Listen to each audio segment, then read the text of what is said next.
Hey, what's up guys? In today's video, I'm going to tell you guys 10 of the biggest changes that have happened in the advanced server in Free Fire, starting with change number 1, the training ground. So in the advanced server, they have updated the training area by adding running enemies. Personally, I think it's a really good thing because we can now practice doing drag headshots and one-tap headshots with these running enemies. And a cool thing about this new feature is that you guys can also control these running enemies. For example, you guys can change the speed of these enemies. You can make them stay still, you can make them run, you can make them sprint.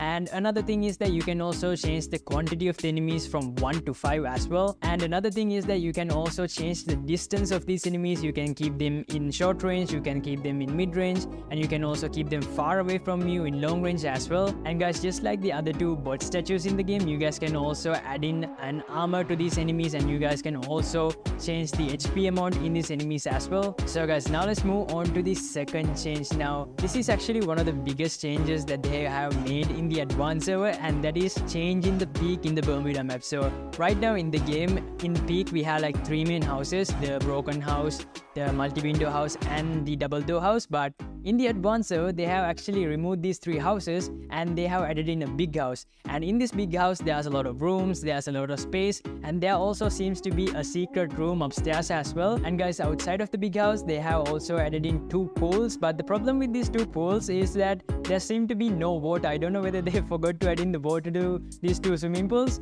And other than the 2 swimming pools, they have also added in a structure that looks like a maze. And in the middle of this maze, there's also a chest as well.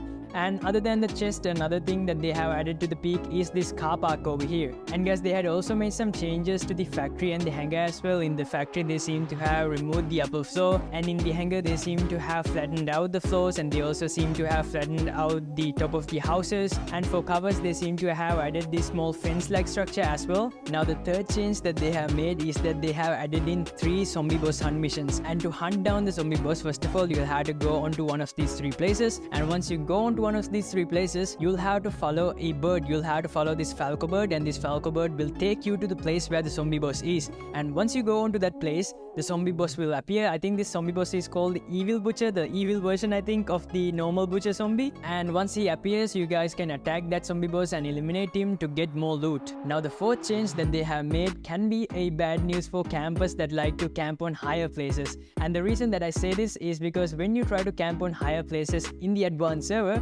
there's this red color tag that will appear on top of you. And the problem with this red color tag is that it will also be visible to the enemies as well. So if there's an enemy nearby, he will be able to know that there's someone on top of him. Now guys, the next change that they have added in is actually a very big change in the game, and I kind of have a feeling that it might become a problem for one-tap players. I will get into that later on. But the change that they have added in is that they have added in a thing called Nano Wests. I already talked about this Nano West in my previous video, but if you haven't watched that video, what these Nano Wests do is that they give you shield points. For example, a level 1 Nano West will give you 60 shield points, a level 2 Nano West will give you 125 shield points, a level 3 Nano West will give you 200 shield points, and a level 4 Nano West will give you 250 shield points. So now you guys might be wondering what are shield points. So for example, if an enemy attacks you, first of all, the damage will be taken away from the shield points, and once the shield points are over, the damage will be taken away from the HP. And this is the reason that I said that it might become a problem for one-tap players, because the feeling of taking down an enemy with just one tap kind of goes away because of this. That's what I kind of feel about this shield points thing. But comment down below what you guys think about this. I'm kind of like 50-50 about this. I kind of feel like it's a good thing,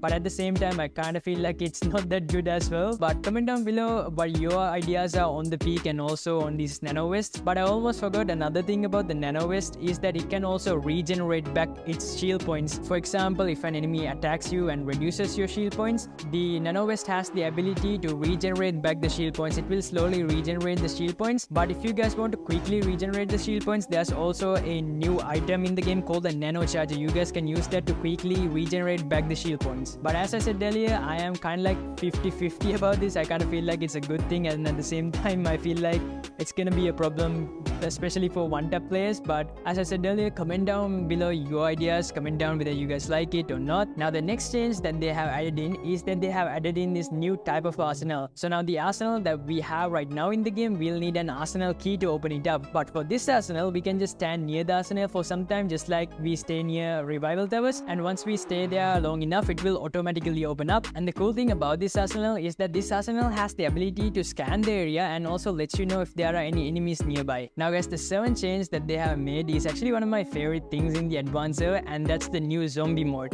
So as you guys can see here in the zombie mode, there's the easy mode, there's the normal mode, and also the hard mode. And one of the main reasons that I like this zombie mode is because of the beautiful maps in this zombie mode. For example, in the hard mode, the sky looks very cool and beautiful, and in the normal mode, there's a really cool lab as well. And guys, they have also added in a new type of zombie that kind of looks like a shrimp, and this zombie has the ability to like go underground and then just jump out to attack. And another thing that I saw was that they had also added in this new type of drone that could attack us. It was, I think, in the normal mode. I can't clearly remember, but I think it was in the normal mode, this drone looking zombie kind of thing. I can't remember what it is. Now the 8th change that they have made is that they have brought back the airship.